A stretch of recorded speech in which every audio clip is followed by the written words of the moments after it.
তো চাঁদ খুব গরিব দেশ, গরিব দেশ। এক জানাজায় গেছি, তো এখানে পুরুষ মারা গেলে জানাজার হওয়ার আগে জিজ্ঞাসা করে এই এতিমদের দায় দায়িত্ব কে নিবে। তো একজনে হাত উঠায় বলছে আমি নিমু। তো আমি ওরে চিনি, তো না জানাজার পরে বললাম যে তুই যে দায় দায়িত্ব নিলি এতিমদের, তুই তো নিজেই গরিব। হাসি দিয়া বলতেছে শোন, তো চাঁদ খুব গরিব দেশ, গরিব দেশ। এক জানাজায় গেছি, তো এখানে পুরুষ মারা গেলে জানাজার হওয়ার আগে জিজ্ঞাসা করে এই এতিমদের দায় দায়িত্ব কে নিবে। তো একজনে হাত উঠায় বলছে আমি নিমু। তো আমি ওরে চিনি, তো না জানাজার পরে বললাম যে তুই যে দায় দায়িত্ব নিলি এতিমদের, তুই তো নিজেই গরিব। হাসি দিয়া বলতেছে শোন, এক রুটি তো ডেলি জোগাড় করতে পারবো, এক রুটি সবাই ভাগ করে খাবো। আর আমারে বলতেছে তুই আলেম মুফতি হইলি কোত্থেকা, তোরে সার্টিফিকেট দিছে কে। আমি কেন কয় তুই হাদিস পড়স না, আনা ওয়া কফিলিল এতিমি কাহাতাইন, যে এতিমদের দায় দায়িত্ব নিবে আল্লাহর রসুল বলছে আমি আর ও কিয়ামতের দিন এত কাছে থাকবো যেমন দুই আঙ্গুলের মধ্যে স্বাভাবিকভাবে দূরত্ব, এতটুক দূরত্বে থাকবো। তা আমি এই সুযোগ ছাড়বো তো ছাড়বো কেন, এক রুটি ভাগ করে খাবো। মনে হয় কিছুই বোঝেন নাই। এটা হলো দিনদারির রং, দিনের রং, দিনের। আমাকে দেশে তো চিন্তা করব এতিম কিছু আসেনি, দেখো এটা খাওয়া যায় কেমনে, ঠিক না? কিছু রাইখা গেছেনি, আছেনি, এটা খাওয়া যায় কেমনে দেখো। লাউয়ের আগাও খামু, ডোগাও খামু, পরে ডুগডুগি বানামো। আমাদের দেশে তো এটা চিন্তা করে। ও তো গরিব আফ্রিকার, আমারে তো মাতাল বানায় দিছে। আমি যখন ওরে জিজ্ঞাসা করে বেউকুব হয়ে গেছি গা, যে বেটা তুই হাত উঠেলি কি জন্য, তুই তো নিজেই গরিব, এক রুটি ভাগ করে খামো। যেদিন থাকবে না আমরাও না খায়া থাকবো, ওরাও না খায়া থাকবে। কিন্তু আমি এত বড় সুযোগ ছাড়বো কেন? আমাদের দেশে করে নাকি? হ্যাঁ, আরো যেটা বললাম ওইটাই চিন্তা করে, ঠিক না? তো যেটা বুঝাইতেছিলাম, আসেন বোঝেন, কাজে লাগান। দিনই কথা যখন দিলের ভিতরে ঢুকবে তখনই ভিতরে রং ছড়াবে। আর দিন যখন জিন্দেগিতে আসবে, দিনদারি যখন জীবনে আসবে, জীবনে প্রতিফলিত হবে, তখনই আল্লাহ রসুল সৃষ্টির কাছে আকর্ষণের পাত্র হবে, পাত্র হবে। তখন দুনিয়া কয়দিন থাকবেন এখানে, কে কয়দিন ছিল আর কে কয়দিন থাকবে।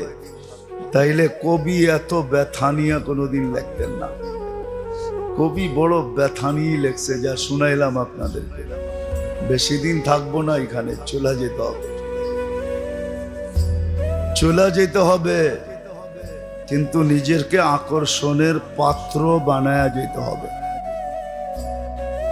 নাইলে কোনো কাজ হবে না। হায়, যতভাবে বুঝাইছেন আল্লাহর রসুল আর আল্লাহর রসুল আমাদেরকে যতভাবে বুঝাইছেন। মাঝে মাঝে বলে তোরে না বুঝায়া একটা ছাগল রে বুঝাইলো এতক্ষণে ভালো হয়ে যেত বলে। আমাদের দেশে প্রবাদ বাক্য আছে। কিন্তু বুঝাইছেন, কিন্তু বুঝি নাই। না যুবক দিনদার হইতে রাজি, না যুবতী রাজি, না নারী রাজি, না পুরুষ রাজি, না ছোট রাজি, না বড় রাজি, কেউ রাজি না। সবাই দুনিয়ার ঢেউয়ে চলতেছে, আল্লাহ সুযোগের পরে সুযোগ দিতেছে, সুযোগের পরে সুযোগ দিতেছে। আল্লাহ সতর্ক করার পরে করতেছে। ইউহাযযিরুকুমুল্লাহ, কুরআনী শব্দ। আল্লাহ সবাইকে সতর্ক করতেছে, আল্লাহর রাসূল সতর্ক করতেছে। কিন্তু কানে লাগে না, কানে লাগে না। আমরা কানে নেই না, কানে নেই না। কানে যদি নিতাম তাহলে আমাদের এই দুরবস্থা হইতো না। কানে নিলে ফজরে জুমার চেয়ে বেশি ভিড় হইতো, আমার এই কথাই সত্য। মাগরিবে জুমার চেয়ে বেশি ভিড় হইতো, আসরে জুমার চেয়ে বেশি ভিড় হইতো, এশায় জুমার চেয়ে বেশি ভিড় হইতো, জোহরে জুমার চেয়ে বেশি ভিড় হইতো। জুমায় তো ভিড় সপ্তাহে একদিন হয়, 5 বেলা মসজিদে ভিড় হইতো, 5 বেলা ভিড় হইতো, উপচে পড়া ভিড়। তাইলে এই মসজিদের এই দুরবস্থা হইতো না।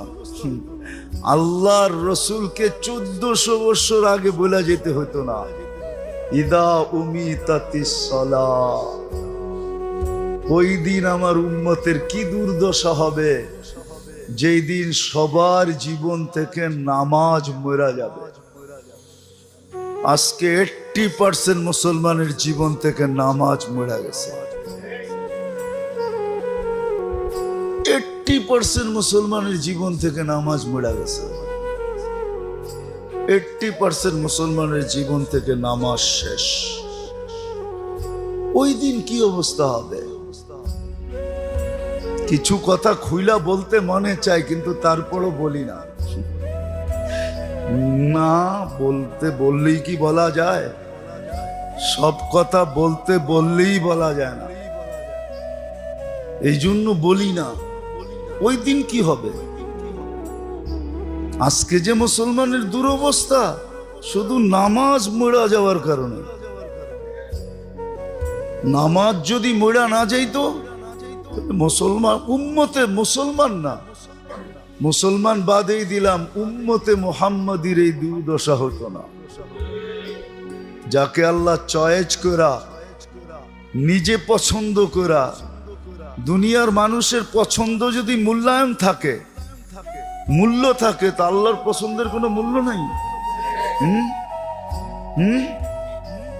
আপনিই তো বলেন, আমি আপনারে পছন্দ করলাম আর আপনি আমার পছন্দের কোনো মূল্য দিলেন না, তাহলে আল্লাহর পছন্দের কোনো মূল্য নাই।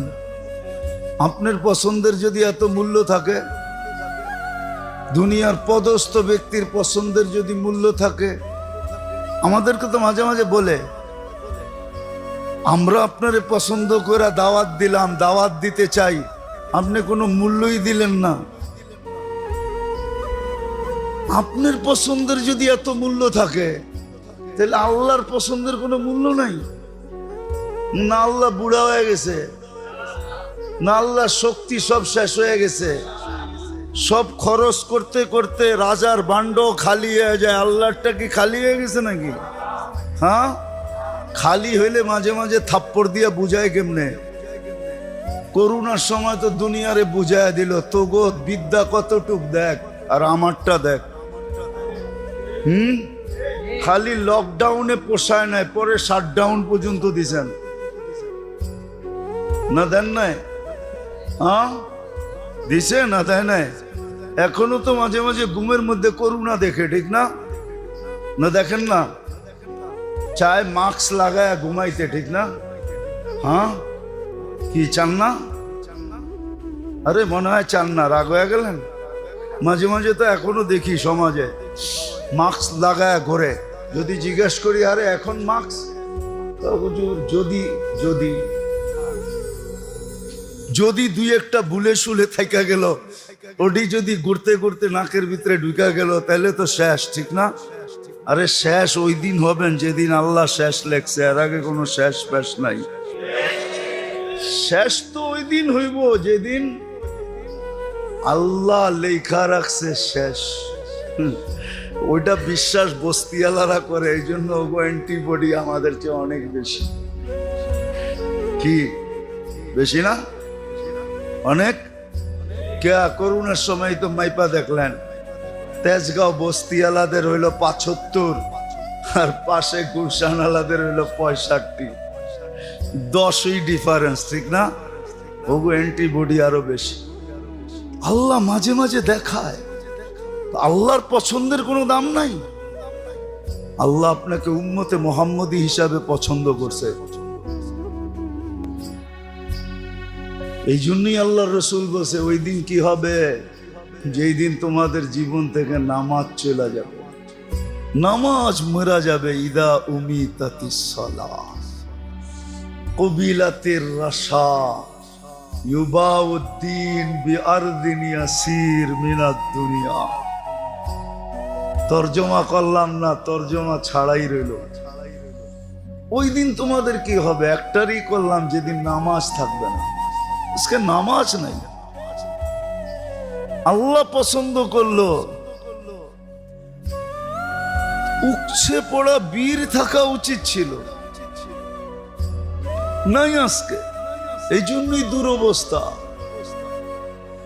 এই জন্যই দুরবস্থা।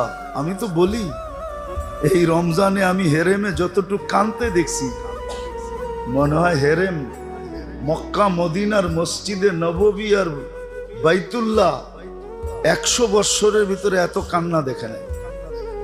এই রমজানে ইমাম মুসল্লি যেই কান্না কানছে, কই কোনো কিছু তো দেখতেছি না। দুয়াশাই রয়ে যাইতেছে। ফিলিস্তিন নিয়ে কিছু দেখতেছেন? নতুন নতুন এক একটা ইস্যু আসতেছে, ফিলিস্তিন দামা চাপা হয়ে পড়া যেতেছে, কিচ্ছু হইতেছে না। কেন? সত্য এটাই। এই জন্য বলতেছি, আল্লাহ সুযোগ দিতেছে, নিষেধ করতেছে। এই যে জিকওয়াদা শেষের কথা, যদি 17 তারিখে রোজা হয়, ঈদ হয় বাংলাদেশে আগামী মাসের 17 তারিখে ঈদ, যদি 17 তারিখে ঈদ হয়, তাহলে 10 দিন, 7 তারিখ থেকে জিকওয়াদা শুরু, জিলহজ্জা শুরু হবে। জিকওয়াদা এখন চলতেছে, শেষের দিকে পড়ায়। আল্লাহ তো এই উম্মতকে নিষেধ করছিলেন যে 4টা মাস গুনার থেকে বিরত থাকো, 4টা মাস আমাদের মূল্যায়ন করো। তার ভিতরে জিকওয়াদা, জিলহজ্জা, মুহররম, আর আসতেছে রোজার আগে আসবে রজব। আল্লাহ তো নিষেধ করছিল। গত জুমায় তো এটাই বলতেছিলাম যে খোদার ওয়াস্তে কমসে কমে 3টা মাস গুনার থেকে বাঁচি, মসজিদ মুখী হই, গরালাদেরকে বুঝাই, গরালাকে বুঝাই, ঘরের বাক্সা বন্ধ করি। আগে তো বাক্সায় জায়গা ছিল, ঢুকাইলে এত বেশি কষ্ট হইতো না। এখন তো বাক্সায় জায়গাও নাই, ঠিক না? তারপরও মাইরা মাইরা এটার ভিতরে ঢুকাইব। বোঝেন, জায়গা নাই, তারপরে যদি ঢুকাইতে চায় তো কেমন অবস্থা হবে। এক বাক্সা চিনেন? আগের বাক্সর ভিতরে তো জায়গা আছিল, ঠিক না? কি আগের টেলিভিশনের ভিতরে জায়গা ছিল না? এই বড় বড় এক একটা ছিল, ঠিক না? এখন কি পাতলা, ঠিক না? কি জানি কয়টারে, হ্যাঁ, এলইডি।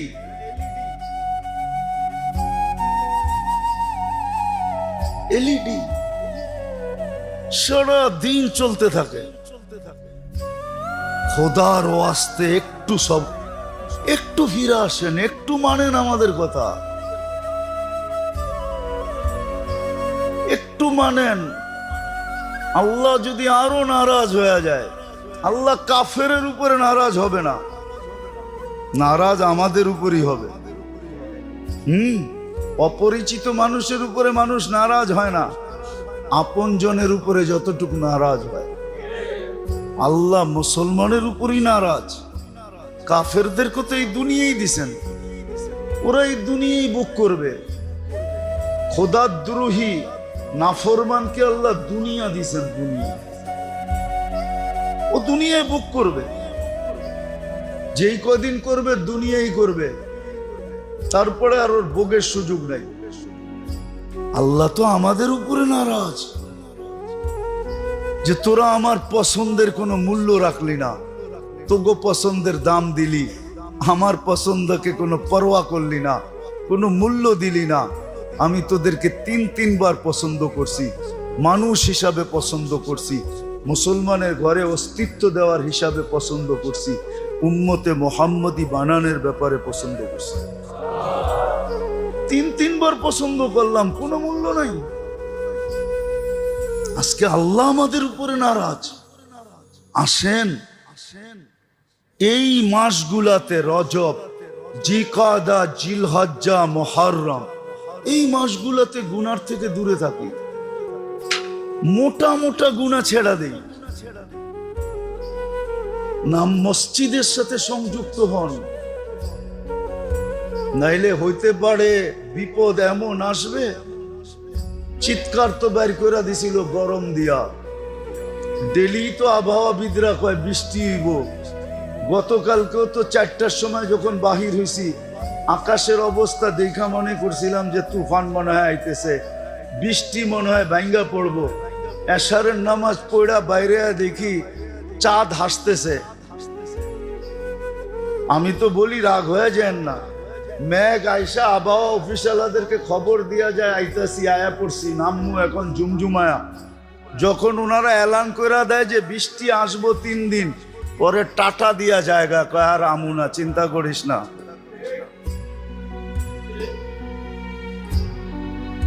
কালকে তো এরকমই হয়েছে, না হয় নাই? মেঘ ছিল না কালকে বিকালে, বৃষ্টি এসে ঢাকাতে, কই গেল মেঘ? মনে তো হয়েছিল ভাঙ্গা পড়বে। আল্লাহকে নারাজ করা ঠিক না, বুদ্ধিমানের কাজ না। আসেন নিজের ভিতরে দিনী কথা ঢুকাই, শরীরে দিন দিয়া সাজাই, তাহলে দুনিয়ায় না আখেরাতে আকর্ষণের পাত্র হবে। কোরআন বড় সুন্দর কথা বলছে, মা সালাকাকুম ফি সাকার। এখানে একটা ইঙ্গিত আছে, ইঙ্গিত। দুনিয়ার নিম্নমানের মানুষগুলা জান্নাতে যায়া, মধ্যবিত্ত মানুষগুলা জান্নাতে যায়া। আসলে রাগ হয় না, আবার মিডিয়ায় কথা চলতেছে, কোত্থেকে কই চলা যায় আল্লাহই জানে। কিন্তু বলতেও মনে চায়, আসলে আল্লাহ গরিব আর মধ্যবিত্তদের জন্যই দিনদারি বেশি শোভনীয়। কেননা আমরা তো দুনিয়ার কিছু পাই নাই, পাইছেন? তাহলে দিনদারি নেন না কেন? এই জন্যই কোরআন একটা ইঙ্গিত দিছে, গরিবরা জান্নাতে যায় ধনী করে জিজ্ঞাসা করবে, মা সালাকাকুম ফি সাকার। এত বড় রাজপ্রাসাদে ঢুকলেন কেমনে? দোজক, দোজক, দোজকের একটা রাজপ্রাসাদের নাম হলো সাকার, যার কঠিন শাস্তি। জিজ্ঞাসা করবে এখানে ঢুকলেন কেমনে? তো ওরা বলবে না যে আমাদের ঈমান ছিল না, আমরা বেঈমান ছিলাম, এটা বলবে না। বলবে নামলাকু মিনাল মুসাল্লিন, দুনিয়াতে নামাজ পড়তাম না। ওয়ালাম নাকু নুতঈমুল মিসকিন, অধীনস্থদের উপরে সদা সর্বদা পাঞ্জা জমায় বসে থাকতাম, অধীনস্থদের খেয়াল করতাম না, গরিবদের ভ্রুক্ষেপ করতাম না, গরিবদেরকে পছন্দ করতাম না। গরিব ভাল লাগে না, এই জন্য পদস্থ লোক মসজিদে আসে না। এই জন্যই আসলেও সবার শেষে আসে, যখন বাইটা মাইটা সব শেষ হয়ে যায় আর কিচ্ছু থাকে না, তখন আয়া ঢোকে আর নামাজ শেষ সাথে সাথে বাইরায়। নির্জনে যায় জিজ্ঞাসা করেন আপনারা আসেন না কেন? তো প্রথম বলবো আমাদের নিরাপত্তার ভয়, নিরাপত্তা নাই।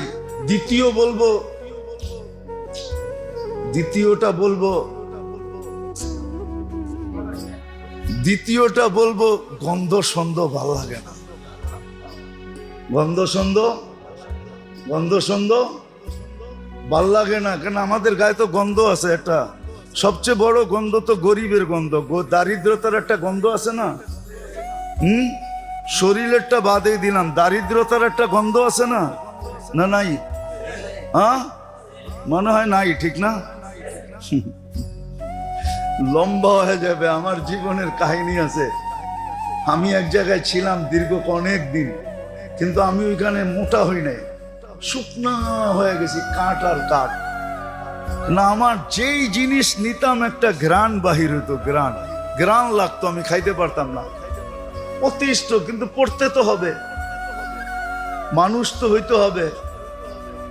তো কোনো মতে কাটায়া যখন বাহির হয়ে গেছি 1.5-2 বছর পরে, অন্য জায়গায় যাইতে দেরি, আমি মোটা হইতে দেরি করি নাই, কিন্তু ওই ঘ্রাণ আমার নাকেরতে সরে গেছে, আমি মোটা হওয়া শুরু হয়ে গেছি। তো দারিদ্রতার একটা ঘ্রাণ আছে না? না নাই? হ্যাঁ, দ্বিতীয় বলবে ঘ্রাণ, ঘ্রাণ ঘ্রাণ ভাল লাগে না। তৃতীয় আরেকটাও বলবো, যাইতাম যদি আমাগোর লেগা জায়গাগুলা আগের থেকে নির্ধারিত হইতো, ওইখানে কেউ না দাঁড়াইতো। এখন মসজিদে তো হইলো নিয়ম, হইলো রাজাও যেই কাতারে, প্রজাও সেই কাতারে, ঠিক না? এটা গরকার, আল্লাহর কাছে সব সমান। মাহমুদ ও আয়াস, মাহমুদ যত বড়ই বাদশাহ হোক, সুলতান মাহমুদ গজনবী চিনেন? চিনেন তো না সুলতান মাহমুদ গজনবীকে? কোত্থেকে চিনবেন? যে ভারতবর্ষ যে স্বাধীন করা রাজত্ব করছে, গজনির থেকে, রাশিয়ার থেকে নিয়ে ভারতবর্ষ পর্যন্ত, যার পায়ের নিচে ছিল। আরে সুলতান মাহমুদ গজনবী 47 বছর পরে যার জানাজা লাশ বাহির করে দেখছে, যেমনটা তেমন রাখা আছে, হাতগুলা নরম তুলতুলে, চেহারা খোলা দেখছে, মনে হয় যে ঘুমাইতেছে আর মুস্কি মুস্কি হাসতেছে। ফ্রান্সের ইঞ্জিনিয়ার দেখা বেহুশ হয়ে গেছে, হুশে আইসা মুসলমান হয়ে গেছে। ওই সুলতান মাহমুদ আর আয়াস এক সফে দাঁড়ায় আছে। ওরা বলে আমাদের জন্য জায়গা ভিন্ন থাকলে যেতাম। তো কোরআনে ইঙ্গিত দেয়, লাম নাকু মিনাল মুসাল্লি, আমরা নামাজ পড়ি না, ওয়ালাম নাকু নুতঈমুল মিসকিন, গরিবদেরকে ভালো লাগতো না। কিন্তু এটাও জানে না যে আনতুম তুরজাকুনা বিগুরাবাইকুম, গরিব যেই দেশে নাই, ওই দেশের মানুষ লালিত পালিত না। এটারে লালন পালন বলে নাকি? আমি দেখাইতেছি, আপনাদের বিবেকের বিচারে যদি লালন পালন বলে, তো আপনি আমাকে বললেন, স্বামী স্ত্রী এক হোটেলে বসছে খাইতে, আমনা সামনা পাশাপাশি বসা, দুইজনে খাইছে, একটু পরে একটু ঠোঁটে লাগাইছে, আর বলছে ইউ আর মাই হানি। বিল দেওয়ার সময় যে স্বামীর বিল স্বামী, স্ত্রীর বিল স্ত্রী। বলেন আপনাদের বিবেক এটাকে কি বলে? পালিত, লালিত? এটা তো উন্নত বিশ্বের চিত্র। আমাদের দেশের চিত্র আলহামদুলিল্লাহ এখনো কিছু আছে। হ্যাঁ, যুবকরা খাওয়ায়, পার্সেলও দেয়, আবার কলজো বুনা করে দিবার চায়, ঠিক না? শুধু এতটুক লেখা লওয়ার লেগা I.U, এতটুক লেখা আদায় করার লেগা। আমাদের দেশে এখনো আতিথ্যতা আছে। গরিবদের কারণে আমরা লালিত পালিত। আনতুম তুরজাকুনা বিকুরাবাইকুম, গরিবদের কারণে আল্লাহ এখনো আমাদেরকে পালতেছে, নাহলে পালতেন না, পালতেন না। গরিবদের কারণে আমরা পালিত। রাস্তায় কিছু ভিক্ষুক ঘুরে দেখেন না, ওদের কারণে আপনি আর আমি লালিত পালিত। ওদেরকে ঘৃণা করেন না, পারলে কিছু দেন কিন্তু ঘৃণা করেন না, ওদের কারণে আমরা লালিত পালিত। আনতুম, আল্লাহর রাসূল বলছে, আল্লাহ বলতেছে, আনতুম তুরজাকুনা বিগুরাবাইকুম, আনতুম তুনসারুনা বিযুআফাইকুম, তোমাদের দুর্বলদের দিকে দেখা আমি মাঝে মাঝে তোমাদেরকে সাহায্য করি না, তোমাদেরকে সাহায্য করতাম না। দুর্বলদের কারণে করি, গরিবদের কারণে পালি, অথচ গরিবই দেখতে পারে না। আসেন এই 3টা মাস নিজের ভিতরে কিছু দিনদারির রং ছড়াই, কিছু দিনদারি কথা ভিতরে ঢুকাই, শরীরে কিছু দিনদারির রং ছড়াই। কিচ্ছু না পারি কমসে কমে 3 মাস পাবন্দির সাথে নামাজ পড়েন। 40টা দিন যদি বাজমাত পড়তে পারেন তাকবীরে উলার সাথে, আল্লাহ রাসূল গ্যারান্টি দিতেছে বারাআতুম মিনান নিফাক, আপনি মুনাফিকের খাতার থেকে, আপনার মুনাফিকের খাতার থেকে আপনার নাম মুছা যাবে। যদিও থাকে মুনাফিকের খাতায় আপনার নাম থাকবে না, আর দুজক থেকে মুক্তির পরোয়ানা মিলা যাবে। মাস তো 3টা আছে সামনে। 40 দিন 5 ওয়াক্ত নামাজ পড়েন না তাকবীরে উলার সাথে, কঠিন। 40 দিনই তো কোরবানি করবেন। 40 দিন পড়া একটা গরু কাইটা খাওয়ায় দেন মাইসেরে। যদি জিজ্ঞেস করেন গরু কাইটা খাওয়ান কেন আপনি, আপনি তো জীবনে কোনোদিন চাও খাওয়াইতেন না কাউরে, এখন গরু খাওয়াইতেছেন। কয় যে বেটা খুশিতে খাওয়াই। 40 দিন তাকবীরে উলার সাথে ইমাম সাহেব আল্লাহু আকবার যখন বলছে তখন আমি আল্লাহু আকবার বলে নামাজে ঢুকছি।